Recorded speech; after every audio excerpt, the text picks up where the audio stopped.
ఆరాధించేటువంటి మనుషులకు సమర్పణ ఉండదు. వాళ్ళకి ఎంత మాత్రము నాట్యములు, తర్వాత డెకరేషన్ చేసుకోవడం, తర్వాత వేషధారణ చేయడం, తర్వాత ఇక అంతవరకే. ఏదో ఆ స్టిక్కర్ సేపు కొంచెం అలా ఉన్నామా అంతవరకే. అంటే ఇతడు శిరస్సును హత్తుకొనటువంటి వాడు. చాలా మంది మారుమనసు పొంది విశ్వాసులుగా జీవిస్తున్నటువంటి ఈ రోజులలో విశ్వాసులు కానటువంటి వారితో సహవాసము చేస్తూ వీళ్ళ భక్తిని వాళ్ళు ఇస్తున్నారా, వాళ్ళ భక్తిని వీళ్ళు పుచ్చుకుంటున్నారా అనేటువంటిది చూస్తే వీళ్ళకున్న భక్తి చేత ఇతరులను ప్రభావితం చేయడం కంటే కూడా వాళ్ళ చేత అట్రాక్ట్ చేయబడి భక్తిహీనులైపోయి భ్రష్టులైపోతా ఉన్నారు అనే వాక్యము చెప్తా ఉంది. ఒకసారి అర్థం చేసుకోండి. ఇటు నుంచి అటు వెళ్తున్నా, అటు నుంచి ఇటు వస్తుందా? ఈ భక్తి ఇతరులు నేర్చుకుంటున్నారా? ఇతరులు దేవదూత ఆరాధన ఇచ్చగలిగినటువంటి వారి విషయాన్ని నీవు నేర్చుకుంటున్నావా? ప్రియులారా, నీవు నేర్చుకుంటే విశ్వాసమందు స్థిరపరచబడతావు. దేవుని నామానికి మహిమ కలుగును గాక. స్థిరత లేని సమాజాన్ని చూస్తున్నాం, స్థిరత లేని విశ్వాసాన్ని చూస్తున్నాం, స్థిరత లేనటువంటి యొక్క మానవ మనుగడను చూస్తున్నాం. అయినప్పటికీ కూడా ఇది వాస్తవమైంది కాదని తెలిసినా గాని మనిషి మంచి ఫ్రెండ్ ని విడిచిపెట్టి ఒక చెడ్డ ఫ్రెండ్ అమ్మని వెళ్ళడానికి ఇష్టపడుతున్న రోజులు ఇవి. ఇది నమ్మకూడదు, ఇది చెయ్యకూడదు, ఇలా వెళితే నష్టం వస్తుంది అని అని క్రియాపూర్వకంగా మనందరము ఎరిగినప్పటికీ కూడా సత్యాన్ని పక్కన పెట్టి అసత్యం వెంబడి మన కాళ్ళు అలాగే వెళ్ళిపోతా ఉన్నాయి. ఒక మాట చెప్పాలి అంటే వినాలి. మందేమన్నా పెట్టారా? తాడి కట్టిన భార్యను విడిచిపెట్టి ఇల్లీగల్ కాంటాక్ట్ తో అట్రాక్ట్ అవుతూ నేనెంత ఇదో తెలుసా మీకు? గొప్పతనం చాటుకుంటున్నారు అనమాట. ఏంటంటే గొప్పతనాన్ని చాటుకుంటున్నారు. చేసేది పాపము పని. ఆ పాపానికి ప్రతిఫలం ఉంది. ఆ పాపానికి వచ్చేది శిక్షే. ఆ పాపానికి వచ్చేది నరకమే. ఆ మాటలకు వచ్చేది శిక్షే. ఆ నడిపింపుకు వచ్చేది నష్టమే. ఆ నడిపింపుకు, ఆ విధానానికి వచ్చేదంతా కూడా ఇదిగో మరి దేవుడిచ్చేటువంటిది. అన్యాయస్తులు దేవుడి రాజ్యానికి వారసులు కాదు అని చెప్పబడినట్లుగా దానికి వచ్చేది సరైన బహుమానము లేదు. కానీ ఇక్కడ ఒక మాట చెప్పాలంటే పార్టీ మన గెలవదని తెలుసు, అయినా డెకరేషన్ ఎక్కువ. దేవుడికి స్తోత్రం. ఆర్భాటాలు ఎక్కువ, టపాసులు ఎక్కువ,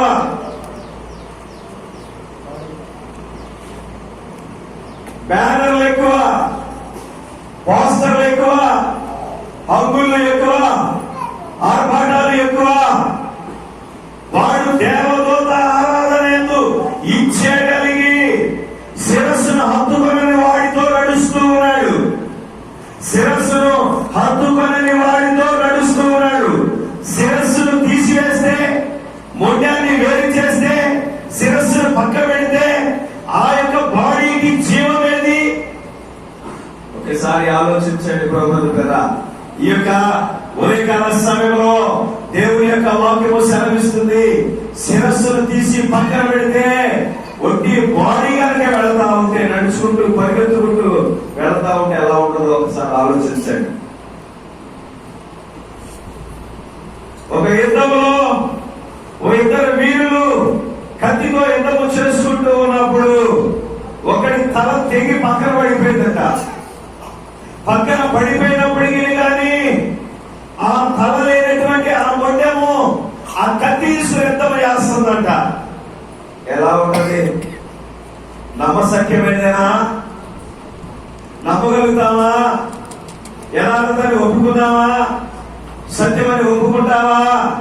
పిల్లరా, ఈ యొక్క ఉదయకాల సమయంలో కూడా దేవుని సంఘముగా పిలువబడుతున్నటువంటి వారు దేవుని శిరస్సును హత్తుకోనకుండా, ఈ శిరస్సును హత్తుకుంటే ఆలోచన ఇస్తుంది. శిరస్సును హత్తుకుంటే బ్లడ్ ప్రెషర్స్ ఉంటాయి, బ్లడ్ సర్క్యులేషన్స్ ఉంటాయి. ఎందుకంటే వినికిడి ఉంటుంది, మాట్లాడుతుంటుంది, వాసన చూస్తుంటుంది, ఎటువంటిది ఉంటుంది. ఇవన్నీ కూడా శిరస్సులో కలిగినటువంటి భాగాలు. ఆ శిరస్సే తీసి పక్కన పెడితే బాడీ నిర్జీవమైనటువంటిది. దేవునామానికి మహిమ కలుగునుగాక. హల్లెలూయా. వింటున్నారా? మన ఆరాధన కూడా ఎలా ఉన్నదంటే శిరస్సు లేని భక్తి, శిరస్సు లేని భక్తి, రక్తము లేని రక్తహీనత. చూడండి, రకరకాలైనటువంటి ఈ శరీరానికి రుగ్మతులు ఉన్నాయి. ఎందుకంటే ఇక్కడ నుంచి అవి వేరు పారినటువంటి విధాలుగా మనం నేర్చుకోవాల్సినటువంటి వారి ఉంది. ఇది ఇంపార్టెంట్. శిరస్సు అనేటువంటిది చాలా ఇంపార్టెంట్. అందుకని బైబిల్ చెప్తుంది, తన శరీర సంబంధమైన మనస్సు వలన ఊరక ఉప్పొంగుచు శిరస్సును హత్తుకొనని వాడు, శిరస్సును హత్తుకొనని వాడు, భౌతిక సంబంధంగా భక్తి చేసేవాడు, భౌతిక సంబంధంగా నాయకత్వం వహించేవాడు, భౌతిక సంబంధంగా ఏలుబడి చేసేవాడు, భౌతిక సంబంధంగా పార్టీ నడిపించేవాడు, భౌతిక సంబంధంగా లోకాన్ని నడిపించేవాడు, భౌతిక సంబంధంగా కుటుంబాన్ని నడిపించేవాడు. పై పై పై పై పై పై మెరుగులే వినాలి.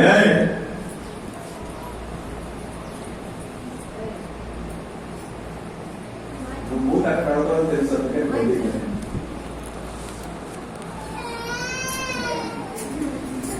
అంతకంటే దారుణమైన వాళ్ళు ఉన్నారు సంఘంలో, పెద్దోళ్ళు కూడా. అంటే ఆ పైకి ఇచ్చాడు కానీ లోపల కూడా ఏడ్చిన వాళ్ళు ఉన్నారు. ఐదుగురు మాట్లాడాలి. అదే ముగుడు కొట్టేసిన పెద్ద కట్టేసి అక్కడ గుళ్ళి గుళ్ళి. సరే తిరగాలే దేవుడికి. హల్లెలూయా. శిరస్సుకు హత్తుకోనటువంటి భక్తి, శిరస్సు లేని భక్తి, ఆలోచన లేని భక్తి, నడిపింపు లేని భక్తి, ఇదిగో సిద్ధపాటు లేని భక్తి. ఆ ఎలాలే, ఆ చూద్దాంలే, ఆ చేద్దాంలే, ఆ అయిపోతుందిలే. అవును, ఒక రోజు పని అని చెప్పినప్పుడు, ఆ ఒక్క రోజు కూడా అవుతుందో అవుదని చెప్పినప్పుడు నీవు హాఫ్ డేలో వెళ్ళి నేను చేస్తాననుకోవడం అవివేకం.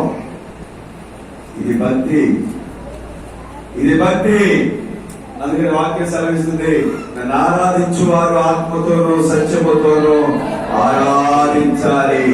నన్ను ఆరాధించే వారు ఆత్మతోనూ సత్యముతోనూ ఆరాధించాలి. ఆ కాలం వస్తుందని నువ్వు అనుకుంటున్నావు కదా, అది వచ్చింది. ప్రెసెంట్ నడుస్తుంది ఆ కాలం. ఎవరు యేసుక్రీస్తు ప్రభువుని ఆరాధించాలనుకుంటారో prepare your heart, prepare your body, prepare your nature, prepare your మీ కార్యములన్నింటినీ కూడా ముందుగానే సిద్ధపరచుకోవాలి. మీ ఆలోచన సిద్ధపరచుకోవాలి, మీ తలపులు సిద్ధపరచుకోవాలి. దేనికి? దేవుని ఆరాధించడానికి, దేవుని సన్నిధికి వెళ్ళడానికి. చాలా మంది నిర్లక్ష్యం ఉంటారు. దీని ప్రతిఫలం మీరు అనుభవిస్తారు. చాలా నిర్లక్ష్యం. ఒకవేళ పరిస్థితులు అడ్డం తిరిగినాయా, నీ కాళ్ళకు బంధాలు వేసినాయా, ఆ సంఖ్యలన్నీ కూడా యేసు క్రీస్తు నామములో తెంచబడునుగాక. కాదుకూడదు, నాకు నేనే కాళ్ళకు సంఖ్యలు వేసుకున్నాను అంటే దేవుడు దానికి చేసేది ఏమీ లేదు. దేవుడు మనకి టైం కలుగుతుంది కాక. ఎవరో నీకు బంధకాలు వేస్తే, శత్రువే నిన్ను బంధిస్తే, శత్రువే నీకు ఆటంకాన్ని కలిగిస్తే, శత్రువే నిన్ను ఇదిగో ఎక్కడికి కదలకోకుండా ఆడొక పెద్ద సంఖ్యలు వేస్తే, విడిపించడానికి యేసుక్రీస్తు వాక్యం దగ్గరికి పరిగెత్తుకుని వస్తుంది. కానీ ఆయన వినిపించిన తర్వాత, ఆయన వాక్యం విన్న తర్వాత నీ కాళ్ళకి నీవే. కొన్నిసార్లు మనుషులకి ఇగో బట్ట అవుతుంది, అది గర్వం ఒప్పుకోదు. ఇలా అంగీకరిస్తావా ఈ మాట అంటే మా గర్వం ఒప్పుకోదు. క్షమాపణ అడగగలవా? నా గర్వం ఒప్పుకోదు. తగ్గించుకోగలవా? నా గర్వం ఒప్పుకోదు. మాట్లాడగలవా? నా గర్వం ఒప్పుకోదు. వెళ్ళగలవా? సర్దుకోగలవా? చెయ్యగలవా? అవును. ఒక కుటుంబంలో చూస్తున్నాం, పక్కా బ్యాలెన్స్, పక్కా బ్యాలెన్స్. ఆయన ఎక్కడ వదులుతాడు ఆయన తెలియదు, కానీ ఆయన కూడా పెళ్లి కావాలి, ఆయన కూడా పెళ్లి కావాలి. వీడికి ఎలాంటి పిల్లలు చూస్తే బాగుంటుంది? ఒక మంచి కుటుంబంలో ఉన్న పిల్లలు చూస్తే బాగుంటుందా? ఎవరో అప్పుడు ఏం చేయాలంటే ఆ పిల్లలకి ఎవరో ఉండకూడదు. వాళ్ళు కూడా అంటే మాకు ఈ పిల్లలు తీసుకుంటే బాగుంటుంది, ఈ పిల్లలు తీసుకుంటే బాగుంటుంది, ఈ పిల్లలు తీసుకుంటే బాగుంటుంది అనేవాడు కావాలి. అసలు ఈ సంబంధం అంటే అనుకుంటుంది. నిజంగా వాడి పిల్లలతో ఉంటాడే కానీ ఆ పిల్లలు మంచి ఏంటో, ఆ పిల్లలు సుఖమేంటో, ఆ పిల్లల విధానం ఏంటో, ఆ తీరి ఏంటో ఏది లేదు. ఒక మాట చెప్పాలంటే అది చూసేవాళ్ళు లేక, ఇటు సరైన మొగుడు కాక తన జీవితం ఎంత స్ట్రగుల్లోకి వెళ్తుంది అంటే ఒక మాట చెప్తాను, ఆ పిల్లలకు పుట్టే బిడ్డలు కూడా సరిగ్గా ఏ అంగవైకల్యం గాను, ఏ మైండ్ లేని వాడు గాను, ఏ వీక్ గానో సన్నగానో పుడతారు. ప్రెషర్స్ ఎక్కువ. ప్రతి కుటుంబం ఇదే. హ్యాపీగా తన తల్లింట్లో ఎలాగో తన అత్తగారింట్లో కూడా అలా ఉండగలిగితే, ఏ బిడ్డ అయినా సరే ఒక కన్న బిడ్డ ఉండగలిగితే హ్యాపీగా మంచి డెలివరీ, మంచి పిల్లలకి జన్మనే ఒక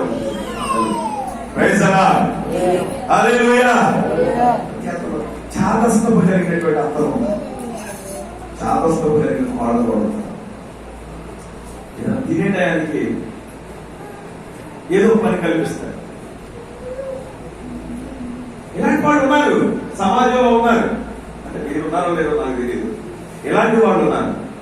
నేను చెప్తాను, ఆ ప్రతిఫలం నీవు అనుభవిస్తావు. దాన్ని కూడా ఎక్కడుంటాడు దేవుడు?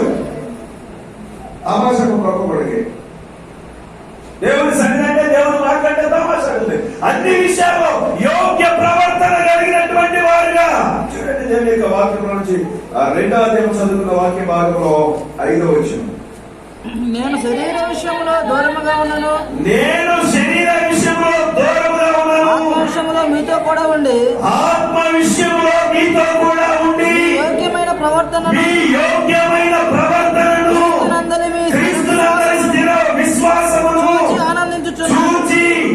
ఆనందించుచున్నాను. కావున నిలుచున్నట్లు ఎప్పుడు ఎవరైనా యోగ్యమైన ప్రవర్తన, నేను భక్తి చేస్తున్నాను, నేను గుడికి వెళ్తున్నాను. ఎవరు కావాలి గుడికి వెళ్ళేటువంటి విధానం?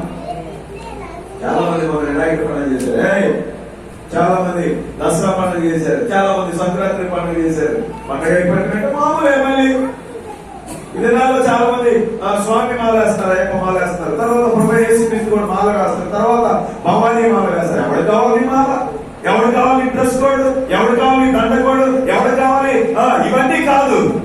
క్రీస్తు యేసు చేత ఉపదేశించబడిన మాటలను నేర్చుకుంటూ విశ్వాసం చేత కట్టబడినటువంటి జీవిత అనుభవము కావాలి. దేవునికి స్తోత్రం, హల్లెలూయా. దేవునికి స్తోత్రం, హల్లెలూయా, హల్లెలూయా. నీతి తప్ప చేయు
హాస్యాస్పదముగా నువ్వు మాట్లాడు, ఎక్కిలిగా మాట్లాడు, ఏడకోళంగా మాట్లాడు.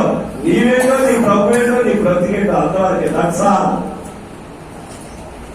నీతి తప్ప చేసే ప్రతి తప్పు కూడా అది నిన్ను వెంటాడుతుంది. ఒక స్నేహితులాగా ఇది తప్పు, దానిలో నీతి లేదు. ఆ చిన్నదే నిన్ను వెంటాడుతుంది, ఆ చిన్నదే నిన్ను వెంటాడుతుంది. ఒక మాట, ఒక రోజున ఇలాగే డాన్స్ ప్రోగ్రాం జరిగింది. డాన్స్ ప్రోగ్రాం జరిగితే అక్కడ యోహాను ఆ రాజ్యంలో ఉన్నాడు, హేరోదు ఉన్నాడు. హేరోదుకి ఈ యోహాను ఎలాంటి వాడో చక్కగా తెలుసు, మంచి సాగునని తెలుసు. ఈయన శాసిస్తే, ఈయన ప్రార్థిస్తే, ఈయన ప్రసంగిస్తే, ఈయన మన రాజ్యంలో ఉంటే చాలా బాగుంటుందన్న సంగతి, ఆ విషయం అంతా కూడా హేరోదుకు తెలుసు. కానీ ఒక చిన్న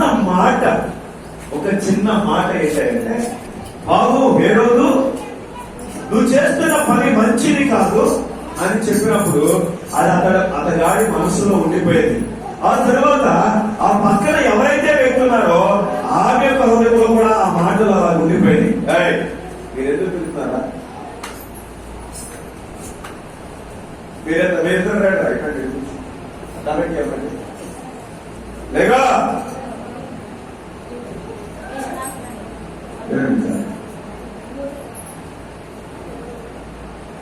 బాధేసిపోయింది వాళ్ళకి. ఈ మాట చెప్పి సావుకుడు వచ్చాడు. సావుకుడు వచ్చిన తర్వాత సరే అడిగాడుగా, మా సమయం రాదంటావా అన్నట్టుగా ఎదురు చూస్తున్నారు.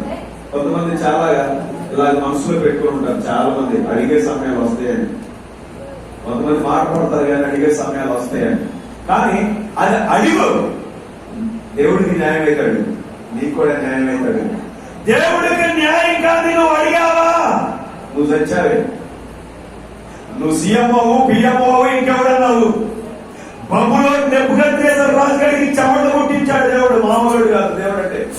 నువ్వు అనుకున్నావు చాలా ఆయన ఏంటో ఒక మనుషుడు అని అనుకుంటున్నావు.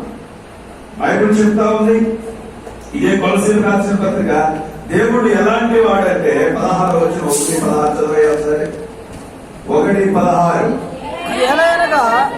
15 వచ్చిన సార్ 15.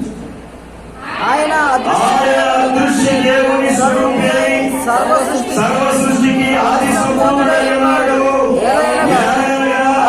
ఆకాశమున్నవియు భూమి అందున్నవియు దృశ్యమైనవి గాని అదృశ్యమైనవి గాని విశ్వాసములైనను ప్రభుత్వములైనను ప్రధానులైనను అధికారులైనను సర్వము ఆయన యందు సృజించబడెను. సర్వము ఆయన ద్వారాను ఆయన బట్టి సృజించబడింది. ఆయనే సృజించాడు, ఆయన బట్టి సృజించబడింది. ఇది గాడ్, దేవుడికి ఉన్న విలింగ్ పవర్ లాంటిది. ఆయన తన స్వచిత్తంలో వీటన్నిటినీ చేశాడు. తన స్వచిత్తంలోనే నిన్ను నన్ను మనలను చేశాడు. ఆయన దేవుడు సూపర్ నేచురల్ పవర్ కలిగినటువంటి వాడు. ఈ భూమి మీద నీవు ఎలాగో అమర్చబడాలో, ఎలాగో మాట నేర్చుకోవాలో, ఎలాగో ఆ స్థిరత్వాన్ని ఎలా సమకూర్చుకోవాలో ఒకసారి ఆలోచించుకో. ప్రభుత్వ ప్రియ దేవుడి బిడ్డ, ఈ రాత్రి కాల సమయంలో, ఈ యొక్క ఉదయకాల సమయంలో నీవు దేవుని యొక్క వ్యక్తిని హృదయపూర్వకంగా నీవు విశ్వసిస్తే నీవు స్థిరపరచబడాలి. ఎవరు నిన్ను పెరికి వేయకుండాట్లుగా నీవు వేరుపరచబడినటువంటి వ్యక్తిగా ఉండాలి. ఇదొక బొక్లే వస్తే కదిలిస్తే కదిలేది కాదు. ఇదొక పెద్ద తుఫాను వస్తే కదిలేది కాదు. ఈ విశ్వాస జీవితం ఎవరిదో తెలుసా?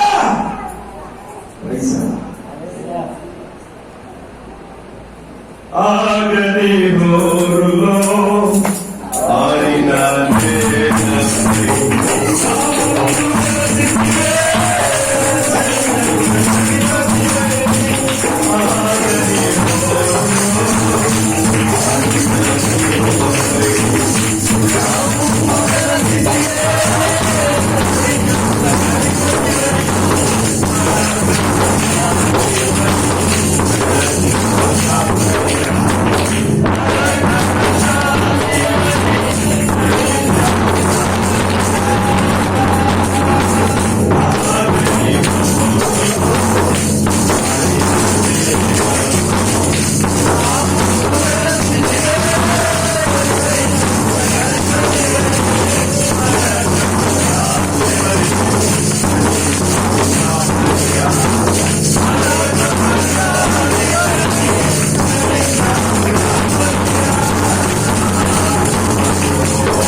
జీవితం కుడికిది కాదు, పెళ్లిది కాదు.